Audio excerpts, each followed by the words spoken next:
Hi అండి. అందరికీ నమస్తే. ఈరోజు మనం ఇసబ్గోల్ గురించి తెలుసుకుందాం. దాని ప్రయోజనాల గురించి తెలుసుకుందామండి. ఇసబ్గోల్ పొట్టు లేదా సిలియం హస్క్ పౌడర్ అని కూడా అంటారు దీన్ని.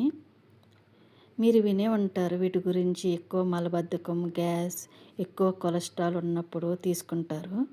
బట్ ఇది ఎలా తీసుకోవాలి, దీని బెనిఫిట్స్ ఏంటి, ఈరోజు మనం తెలుసుకుందాం. ఇసబ్గోల్ అనేది ఎక్కువ మలబద్ధకం ఉన్నప్పుడు తీసుకుంటారు అని అనుకుంటారు చాలామంది. ఇందులో మంచి సాలెడ్ ఫైబర్ కంటెంట్ ఎక్కువగా ఉంటుందండి. మీరే చూడండి, హాట్ వాటర్లో వేయగానే ఎలా జల్లులాగా మారుతుందో. ఇది మలబద్ధకం, గ్యాస్ ప్రాబ్లమ్స్ ఉన్న వాళ్ళకి, ఆఖరికి డయేరియా, ఐబిఎస్ ప్రాబ్లమ్స్ ఉన్న వాళ్ళకి కూడా మంచిది. ఇసబ్గోల్ అనేది కొలెస్ట్రాల్, డయేరియా తగ్గించడానికి బాగా పనిచేస్తుందండి.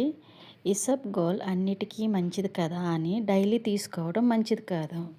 వీక్లీ 2 టైమ్స్ తీసుకుంటే చాలు. ఇది ఎలా తీసుకోవాలి అంటే, నైట్ డిన్నర్ చేసిన తర్వాత గోరువెచ్చని పాలలో 1 టేబుల్ స్పూన్ ఇసబ్గోల్ కలుపుకొని వెంటనే త్రాగాలి.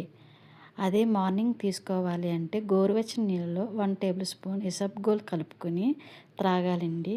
బట్ ఏంటంటే ఇసబ్గోల్ తీసుకుంటే వాటర్ కంటెంట్ ఎక్కువ తీసుకోవాలి. ఇది 6 ఇయర్స్ ఉన్న కిడ్స్కి మంచిది కాదండి. దీనిలో ఫైబర్ ఎక్కువగా ఉండటం వల్ల మలబద్ధకం, గ్యాస్ ప్రాబ్లం ఉన్న వాళ్ళకి, డయేరియా ఉన్న వాళ్ళకి, కొలెస్ట్రాల్ ఉన్న వాళ్ళకి బాగా పనిచేస్తుందండి. Thank you. మీకు నా ఛానల్ నచ్చితే సబ్స్క్రైబ్ చేసుకోండి.